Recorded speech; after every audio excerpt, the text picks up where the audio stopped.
ये है दैनिक प्रातःकाल का डिजिटल एडिशन प्रातःकाल लाइव।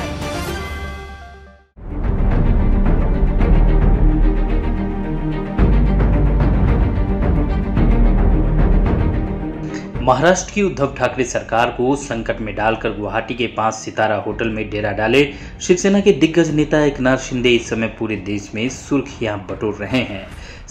सरकार का भविष्य अब गवर्नर या तो विधानसभा के उपाध्यक्ष के हाथों में नजर आने लगा है। एक एक करके शिवसेना के 38 विधायक शिंदे के कैंप में पहुंच चुके हैं। इस बीच सवाल ये उठता है कि सत्तारूढ़ शिवसेना में इतनी बड़ी फूट हो गई और सरकार बैकफुट पर आ गई, लेकिन महाराष्ट्र का खुफिया तंत्र को भनक कैसे नहीं लग सकी। एक अकेले एकनाथ शिंदे इतने बड़े ऑपरेशन को करने में कैसे कामयाब हो गए।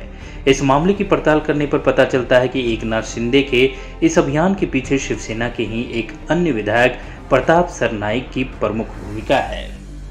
उन्होंने कुछ महीने पहले सीएम उद्धव ठाकरे को खुला पत्र लिखकर भाजपा के साथ जाने की बात की थी। आपको बता दें कि उस समय ईडी ने मनी लॉन्ड्रिंग के एक मामले में प्रताप सरनाईक की 11 करोड़ से अधिक की संपत्ति कुर्क कर दी थी। यही नहीं, प्रवर्तन निदेशालय के अधिकारियों ने प्रताप सरनाईक के बेटे विहंग से लंबी पूछताछ करने के बाद छोड़ा था। उस समय सरनाईक लंबे समय तक भूमिगत भी रहे। उस दौरान सरनाईक ने सीएम को पत्र लिखकर मांग किया था कि शिवसेना नेताओं को केंद्रीय एजेंसियों से बचाने का एकमात्र रास्ता यही है कि भाजपा के साथ मिलकर सरकार बनाई जाए। उस समय उद्धव ठाकरे ने प्रताप सरनाईक की चिट्ठी को नजरअंदाज कर दिया था। उसके बाद तो ईडी ने शिवसेना के कई सांसदों, पार्टी के बड़े नेताओं और मंत्रियों को लगातार समन जारी किया और उनकी वित्तीय अनियमितताओं के लिए पूछताछ की।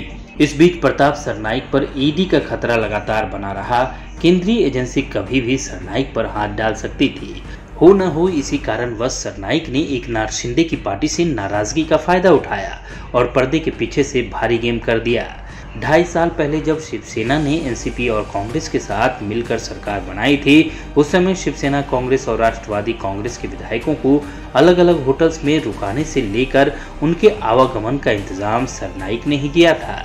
उस योगदान के लिए सरनाईक को उम्मीद थी कि उन्हें उद्धव ठाकरे की सरकार में मंत्री जरूर बनाया जाएगा, लेकिन गठबंधन की पार्टियों के विधायकों की संख्या बढ़ जाने के कारण सरनाईक मंत्री नहीं बन सके। ठाणे जिले की ओला माजीवाड़ा विधानसभा सीट से लगातार 3 बार विधायक चुने गए सरनाईक मंत्रालय न पाने से नाराज चल रहे थे। उसी बीच ईडी आ धमकी, तो उनको लगा कि अगर इस बला से बचना है तो भाजपा के साथ जाना ही एकमात्र विकल्प है।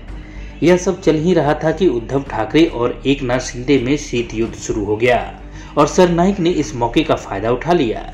शिवसेना विधायकों को मुंबई से सूरत और फिर वहां से गुवाहाटी पहुंचाने में सरनाईक की प्रमुख भूमिका बताई जा रही है।